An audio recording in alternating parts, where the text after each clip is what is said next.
ancienne publication. Donc c'est quelque chose qui est destiné à être lu par un public déterminé. Une revue d'intérêt général, comme la Revue Nouvelle, c'est donc pas une revue qui s'adresse à un public spécialisé, comme on dirait des médecins ou des enseignants sur un profil précis. C'est quelque chose de plus large, c'est une revue qui s'adresse à un public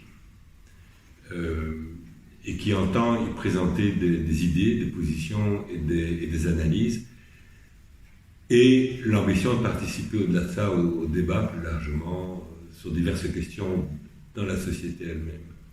Alors, quelle est la particularité d'une revue comme la Revue Nouvelle par rapport à d'autres formes de publication? Tout d'abord, c'est la périodicité, c'est-à-dire que ce n'est pas une revue, c'est pas une publication qui sort tous les jours, comme le quotidien, ou toutes les semaines, comme un hebdomadaire. C'est une publication qui a plus de recul, qui travaille au mois le mois, ou selon une périodicité de ce genre. Et c'est précisément la première caractéristique, me semble-t-il, dans le rapport au débat, c'est qu'elle est capable, de par ce recul, d'analyser les choses plus en profondeur. C'est-à-dire de ramasser une information, de la traiter, de la discuter. Ramasser une information, ça postule, ça suppose qu'un certain nombre de personnes à l'intérieur de la revue, des gens qui écrivent, soient intéressés par le fait de diffuser telle idée ou telle analyse ou tel commentaire à propos d'une situation. Mais, me semble-t-il, la caractéristique d'une revue est que cette information est discutée et déjà débattue par la revue elle-même ou à l'intérieur de la revue elle-même par ceux qui la font avant d'être proposée à un public plus large. Ça me semble-t-il un élément important. Donc, le recul que permet le temps, la discussion, le travail de fabrication soit des articles, soit des numéros qui postulent une discussion auprès d'un collectif.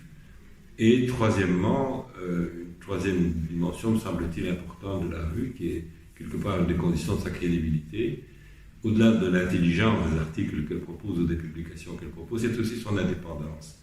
C'est le fait que la revue n'a jamais été, en tout cas la revue dont je parle ici, la Revue Nouvelle, n'a jamais été l'organe d'un mouvement ou d'un parti ou d'une association. Elle appartient à ceux qui la font. Et les idées qu'elle avance ou qu'elle défend, les analyses qu'elle propose, sont supposées et devraient, dans la réalité des choses, être partagées par ceux qui la produisent ou qui ont participé à son élaboration. Je crois que c'est très, très, très, très important. Et